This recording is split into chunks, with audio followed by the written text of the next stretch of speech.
Le voilà, assis là, avec cet air supérieur typique de ceux qui ont le portefeuille plein et la conscience vide. Voici Klaus de Balthasar, duc de l'Empire, qui toise en ce moment même un gamin aux cheveux verts tremblant comme s'il passait un examen sans avoir ouvert un bouquin. Soudain, le duc se lève et le plaque contre le mur dans un mouvement digne d'un mélodrame de série télé. Il se rapproche tellement qu'ils partagent presque le même souffle et commence à le renifler avec une insistance plus que suspecte. Il lui reproche de porter un parfum interdit, laissant ce pauvre Antonio plus livide qu'un fantôme. Puis, il sort la réplique classique du méchant qui en sait trop son grand talent, c'est de débusquer ce qui est caché. C'est là que le cœur de Roselia rate un battement. Infiltrée, elle est persuadée d'être démasquée. Elle est sûre qu'il a deviné que sous cet uniforme de majordome ne se cache pas un garçon, mais une femme. Apparemment, on ne la fait pas assez noble, ni avec une perruque, ni avec un costume, et Roselia sent que le destin de l'histoire originale est un train lancé à toute allure qui va l'écraser, peu importe ses efforts pour changer de voie. Pour comprendre comment elle a fini dans ce pétrin, il faut remonter 3 mois en arrière. Le père de Roselia était tombé malade, et la fortune familiale s'était envolée en un clin d'œil. Tout ça par la faute de son frère adoptif, un parasite qui a dilapidé jusqu'aux économies du chien en alcool et en jeux d'argent. Le type a même eu le culot de la brusquer pour lui réclamer encore de l'argent, mais Roselia n'avait plus aucune patience pour ses bêtises. Elle a dégainé une dague avec un regard qui hurlait « Encore un pas et je te sers de compost ». À la vue de l'acier, ce lâche s'est mis à couiner, confirmant qu'il était grand temps de mettre ce déchet à la retraite. Sans hésiter une seconde, Roselia s'est coupé les cheveux sur le champ. Elle a jeté la mèche au duc, comme l'ultime chose de valeur qui lui restait pour qu'il dégage enfin. Klaus, pétrifié, l'a dévisagée avec un mépris total avant de la traiter de folle et de s'en aller. Elle n'en avait cure, elle savait pertinemment que dehors, les créanciers attendaient son frère de pied ferme pour lui expliquer le concept des intérêts à coups de côte brisés. Le vrai Antonio étant hors jeu, la voie était libre pour son coup de maître. Cela fait 3 ans qu'elle vit dans ce monde et elle refuse de suivre le scénario où elle finit morte par amour pour son patron. Alors, elle se bande la poitrine, enfile le pantalon et décide qu'elle sera le nouvel Antonio de la famille. Les vêtements flottent un peu, mais elle a du cran à revendre pour la suite. Son plan est simple, éponger la dette et éviter à tout prix de devenir la servante personnelle de son excellence. Mais comme le destin est taquin, Klaus débarque plus tôt que prévu. Il contemple le manoir en ruine avec dégoût, se demandant comment un noble a pu finir dans un tel dépotoir. Il vient bien décidé à piétiner l'héritier pour récupérer son dû, mais en ouvrant les portes, il tombe sur un os. Roselia l'accueille avec une élégance folle et un sourire imperturbable, se présentant comme le fils aîné des Essing. Le duc ne peut masquer sa surprise, il n'a aucune idée que cet Antonio-là ne baisse les yeux devant personne. Roselia se présente devant le duc avec l'élégance de celle qui ne doit rien à personne, même si à l'intérieur, elle tremble comme une feuille. Lui ne décroche pas un mot, il se contente de la scanner d'un regard si perçant qu'on jurerait qu'il connaît déjà la liste de ses péchés. Klaus monte direct sur ses grands chevaux avec le fameux « Tu sais à qui tu parles », comme si le duc Balthazar était une rockstar mondiale dans un monde sans réseaux sociaux. Sauf que Klaus n'est pas là pour taper la discute, il est venu récupérer les 5000 bérans que le père de Roselia a laissés en ardoise. Pour vous donner une idée, avec une telle somme, on s'achète 3 manoirs de luxe et il reste encore de quoi refaire toute la déco. En réalisant que même en vendant sa maison, elle ne couvrira pas la moitié de la dette, Roselia n'a d'autre choix que de ravaler sa fierté et de quémander 1 an de délai. Klaus la dévisage comme s'il venait d'entendre une blague de mauvais goût. Il sait pertinemment que le paternel était un ivrogne fini qui ne valait pas un clou. Mais elle possède le script de leur vie à tous, elle connaît l'histoire par cœur et sait exactement où se cachent les mines de cristaux et les épaves de navires. Son premier objectif est le marché de l'art, pour rafler les chefs-d'œuvre sous le nez de la princesse avant que celle-ci ne devienne milliardaire. Le plan tient la route, à un détail près pour investir, il faut du cash, et elle n'a même pas de quoi se payer le ticket de retour. Il conclut en soulignant l'évidence, car c'est dur de jouer les magnats de la finance quand on n'a pas le premier sou pour miser sur une œuvre. Les poches plus vides que sa dignité, Roselia ne trouve rien de mieux que de demander un prêt au type même qui s'apprête à l'expulser. Elle lui réclame 20 bérans avec un culot monstre qui mériterait presque une médaille.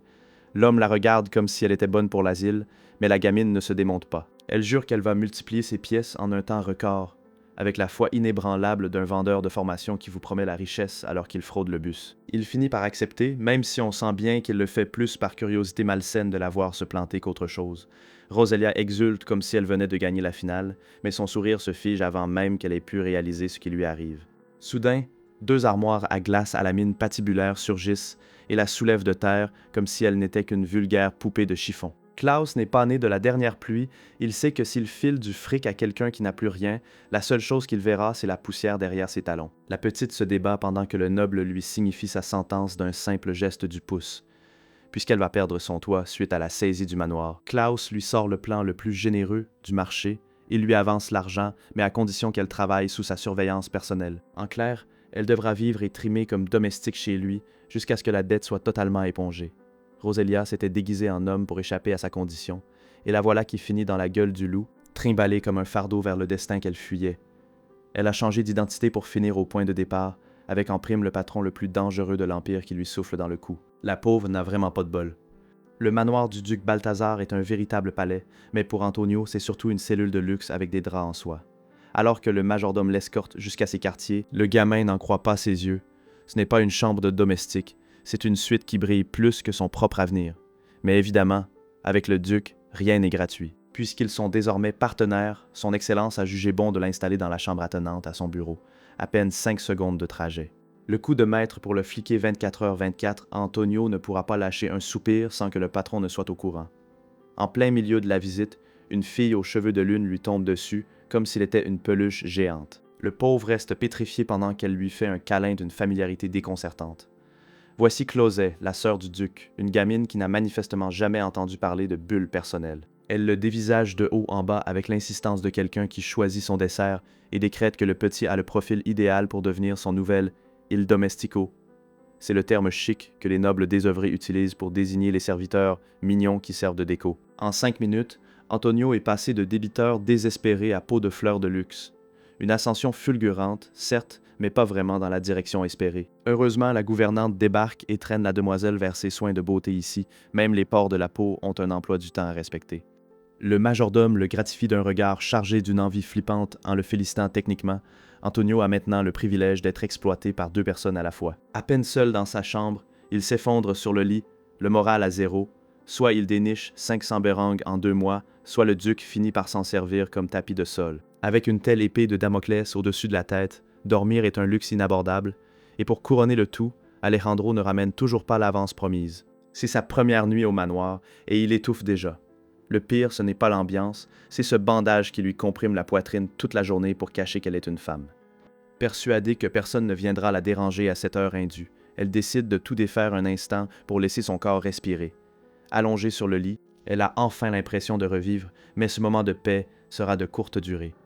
On frappe brusquement à la porte, et c'est la panique totale. Elle tente de se rhabiller en 4e vitesse, mais avec le stress, ses vêtements ressemblent à un puzzle monté à l'envers.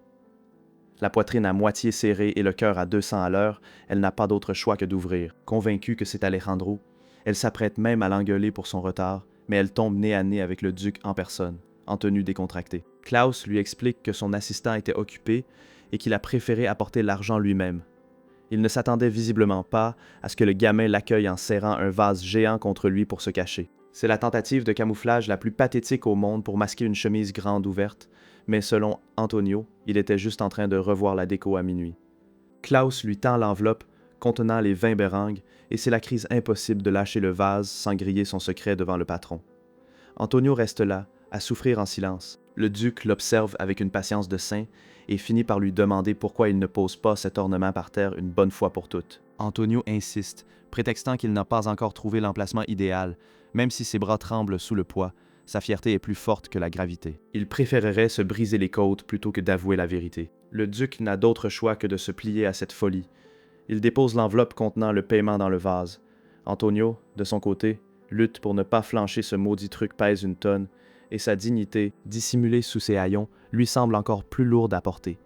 Dès que Klaus daigne enfin s'en aller, le pauvre gars s'écroule littéralement au sol. Entre l'épuisement physique et la pression constante du patron, il a l'impression que la retraite est encore à des années-lumière.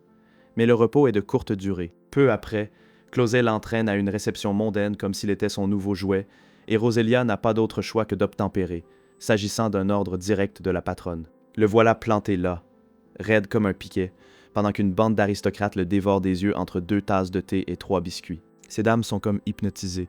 Elles scrutent chaque détail de son visage, de ses cheveux verts à ses yeux, et l'une d'elles lâche même qu'il a des traits de femme. Elle n'est pas loin de la vérité, mais Closet s'empresse de vanter les mérites de son nouvel employé, prétextant qu'il a du sang bleu et que c'est de là qu'il tire sa classe. Roselia décide alors de jouer le jeu à fond. Si ces femmes deviennent ses futures investisseuses, la comédie en vaut la chandelle.